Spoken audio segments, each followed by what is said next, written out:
नमस्कार दोस्तों, जय हिंद और आपका हमारे चैनल में स्वागत है। देखिए, बात करते हैं आपकी यूपी एसआई की।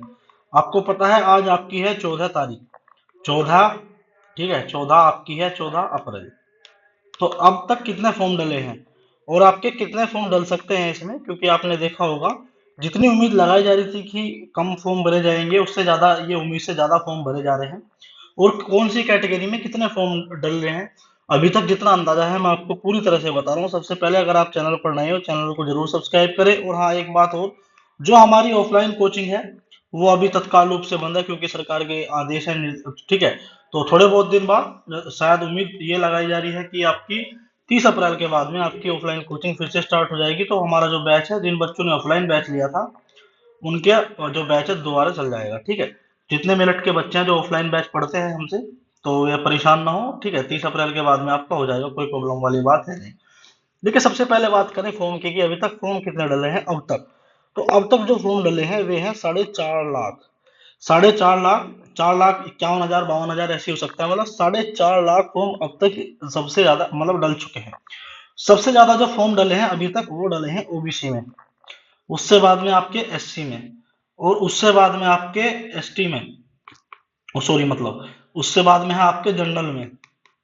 ठीक है, और उससे बाद में है आपके जो है एसटी में। और अगर हम जनरल की बात करें, जनरल का जो है फॉर्म, जनरल में क्या है कि जैसे मान के चलो 100 फॉर्म भरे जा रहे हैं, 100 फॉर्म। 100 में से 100 में से आपका ये मानो, ये 5 भरे जा रहे हैं ईडब्ल्यूएस के और 95 भरे जा रहे हैं जनरल से। ठीक है, ये पूरा डाटा है, ईमानदारी से बता रहा हूं मैं। और जो 5 ईडब्ल्यूएस भरे जा रहे हैं उसमें से 2 ऐसे हैं जो फर्जी रूप से बनाए गए हैं, फर्जी तरीके से बनाए गए हैं। ठीक है, अभी तक का ही डाटा है। तो ईडब्ल्यूएस के जो फॉर्म देखे जा रहे हैं वो बहुत ही कम भरे जा रहे हैं, बहुत ही कम फॉर्म भरे जा रहे हैं ईडब्ल्यूएस से। और आप यकीन नहीं मानोगे, आपकी ओबीसी से तो नीचे जाएगी जाएगी मेरिट। और अगर इसी प्रकार चलता रहा ट्रेंड, ईडब्ल्यूएस के अगर इतने फॉर्म कम फॉर्म भरे गए, तो आप ये मान लो कि शायद एसटी एससी के बराबर ना आपकी यूपीएसआई में मेरिट चली जाए, जैसे आपका दिल्ली पुलिस एसआई में गई है। तो ये भी आपको देखने को मिल सकता है। तो भाई, ईडब्ल्यूएस में अगर कोई किसी का नहीं बना हो तो बनवा लो, अभी समय है, 15 दिन अभी बाकी बचे हैं। 4-5 दिन में आपका ईडब्ल्यूएस सर्टिफिकेट बन जाएगा, ईडब्ल्यूएस से फॉर्म डाल देना। ठीक है, बात करें ओवरऑल फॉर्म की कि ओवरऑल फॉर्म जो है आपके वो कितने भरे जाएंगे। तो जहां तक उम्मीद लगाई जा रही थी पहले, ये लगाई जा रही थी 5 से 6 लाख मिनिमम, कि भाई मिनिमम इतने भर जाएंगे। और जो मैक्सिमम फॉर्म है, ये आप मान के चलो 6 से 7 लाख, ये पहले अंदाजा लगाया जा रहा था। बट जैसे कि अब ट्रेंड देखा जा रहा है, और अभी आधा पखवाड़ा गया है, मतलब अगर आप 30 अप्रैल लगाओ, तो आज 14 है, 15 कल हो जाएगी, मतलब 4.5 लाख है। तो कल तक 5 5 लाख आराम से कूद जाएगा। क्योंकि सबसे ज्यादा जो फॉर्म भरे जा रहे हैं, 10 से 25 तारीख के बीच में सबसे ज्यादा फॉर्म भरे जाते हैं, ये हर फॉर्म का हिसाब है। और जैसे ही 10 तारीख आपकी पार हुई थी, 10 तारीख से बाद में 11 अप्रैल आया था, उसके बाद में जो आपकी फॉर्म भरने की स्पीड है लोगों की, जो सबसे ज्यादा फॉर्म भरे जा रहे हैं, वो उसी स्पीड से, मतलब उसकी स्पीड बहुत इंक्रीज होगी। पहले बहुत कम फॉर्म भरे जा रहे थे, पर इसके बाद तो बहुत ही फॉर्म भरे जा रहे हैं, साइबर कैफे पे भीड़ लगी पड़ी है। हमारे इधर मेरठ में जहाँ हमारा कोचिंग सेंटर है, उसके पास में एक वो है साइबर कैफे, और सबसे बड़ा मेरठ का साइबर कैफे है। मेरी उनसे बात हुई थी तो फॉर्म वगैरह के बारे में कि भाई जैसे जनरल के 100 फॉर्म आ रहे हैं, तो कितने आपके यहाँ ईडब्ल्यूएस के फॉर्म डाल रहे हैं।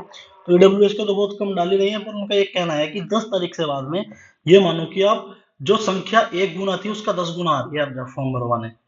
ठीक है, तो ये बहुत बड़ी बात है। तो अब जो एस्टिमेट है कि अब कितने फॉर्म भरे जाएंगे, जहां तक उम्मीद एक्सपेक्टेड है कि कितने फॉर्म भरे जाएंगे भाई, और फिर इसके हिसाब से कितना कंपटीशन लगेगा।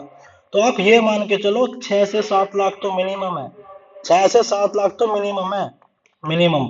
और ये आपका 9 से 10 लाख भी जा सकता है। ठीक है, अगर 6 से 7 लाख ना करो तो 7 से 8 लाख कर लो। ठीक है, 6 से 7 लाख मैंने गलत लिख दिया, हाँ कटा के यहाँ लिख दिया सीधा। आप 7 से 8 लाख मिनिमम मानो, 9 से 10 लाख मैक्सिमम। और अंदाजा ये लगाया जा रहा है कि आपके 10 लाख तक फॉर्म पहुंच जाएंगे, 10 लाख तक आपके जो फॉर्म है वो पहुंच जाएंगे आराम से। तो ये मानो कि भाई कंपटीशन अच्छा खासा है, समझ रहे हो। वैकेंसी है आपकी 9,534, और भैया बच्चे हैं आपके 10 लाख। ठीक है, और अभी देखो फाइनली जो बात है उसका तो पता चलेगा बाद में कि क्या होगा। और अगर भैया एज वालों को छूट मिल गई, तो कम से कम आप ये मान लो 12 से 13 लाख फॉर्म चले जाएंगे। जो अभी 10 लाख है ना, आपके 10 लाख कूद रहे हैं, अगर एज में जो बच्चे कोर्ट जा रहे हैं उनको छूट मिल गई, तो भाई ये मानो फिर तो 12 से 13 लाख चले जाएंगे फॉर्म, समझ रहे हो।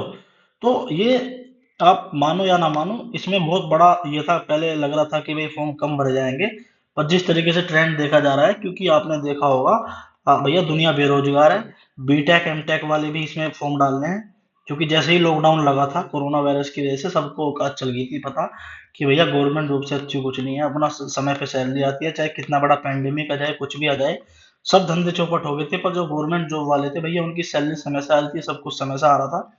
और यही चीज देखकर बहुत बड़ा बदलाव आया है कोरोना वायरस के बाद में लोगों के माइंड में, और ये अच्छी बात नहीं है हमारे लिए, क्योंकि भाई जो बंदा बीटेक कर रखा है, जिसने बंदे ने बीटेक कर रखा है, एमटेक कर रखा है, और जॉब है उनके पास, एक तो होते हैं चलो भाई बेरोजगार है बेचारों के पास कुछ नहीं, चलो यही देख लो, मैं 4-5 बंदों को खुद पर्सनली जानता हूँ जिनकी 60 से 70 हजार सैलरी है पर मंथ की, वो भैया कि हम भी एसआई का फॉर्म भरेंगे। अरे भाई मगर तुम क्यों कंपटीशन बढ़ा रहे हो? अगर तुम्हें कंपटीशन में आना था तो पहले भैया बीए वगैरह कर लेते, बीए बीएससी कुछ भी कर लेते। अब तुम बीटेक एमटेक करके अगर इसमें आ रहे हो, तो तुमने अपने माता पिता का पैसा बर्बाद करा बीटेक एमटेक में। खैर छोड़ो, पर बात यही है भाई साहब, कंपटीशन इसमें इन्होंने बढ़ाया है। अगर आप प्योर देखोगे ना, जहाँ पहले बीए बीएससी वाले फॉर्म भरते थे, अब भैया भैया ट्रेंड चला गया है कोरोना वायरस के बाद में, तो खासकर बीटेक वाले एमटेक वाले, एक तो होते हैं भाई जिनकी जॉब नहीं लगी, जॉब वाले फॉर्म डाल रहे हैं, जॉब वाले, तो कितनी बड़ी बात है। खैर छोड़ो, जो भी है, मैं आपको एक फिर बता रहा हूँ एक बात कि फॉर्म आपके 10 लाख तक जाएंगे, और कंपटीशन थोड़ा सा, जो ये बीटेक वाले बच्चे हैं और ये जो एमटेक वाले बच्चे हैं, ये कंपटीशन आप सोच रहे हो, ये कंपटीशन फिर सिर्फ आपका मैथ और रीजनिंग में बढ़ा सकते हैं, मोस्टली मैथ में, बट जो खेल है ना हिंदी का, और आपका जीएस का, और आपका रीजनिंग का, ये खेल बहुत लंबा चलने वाला है, तो आप परेशान हो तो ये ज्यादा इम्पैक्ट नहीं डाल पाएंगे। एसएससी सीजीएल में तो ये कर देते हैं, कंपटीशन बढ़ा देते हैं, क्योंकि उसमें एक तो मैथ पूरा हो गया, फिर रीजनिंग होगी, और जो एसएससी सीजीएल का मेंस होता है उसमें भी मैथ रीजनिंग आती है, जीएस तो उसमें आती नहीं, सॉरी मतलब मैथ और इंग्लिश, माफी चाहूंगा, मतलब एसएससी में मैथ और आपकी इंग्लिश होती है, ठीक है।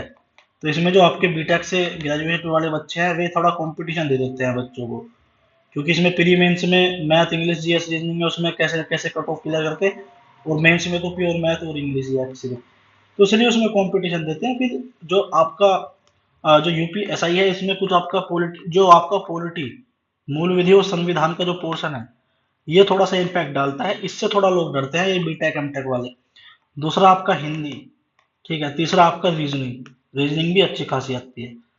जो ज्यादातर बीटेक के बच्चे कंपटीशन देंगे वे आपको आपको मैथ में देंगे, ठीक है। और मैथ अगर आपका अच्छा है तो फिर आपको इन लोगों से डरने की कोई जरूरत नहीं है। खैर छोड़ो, जो भी है, मतलब बात यह है कि कंपटीशन फेयर रहेगा, कोई दिक्कत वाली बात नहीं है। और भैया अगर एज में छूट मिल गई, अगर जो एज वाले बच्चे हैं ये एज में छूट मिल गई, एज में रिलैक्सेशन मिल गया, फिर तो आप ये मानो चरम सीमा पर पहुंच जाएगा कंपटीशन, फिर आप ये मानना कि भाई साहब बहुत ही जबरदस्त सीन होने वाला है, ठीक है ना।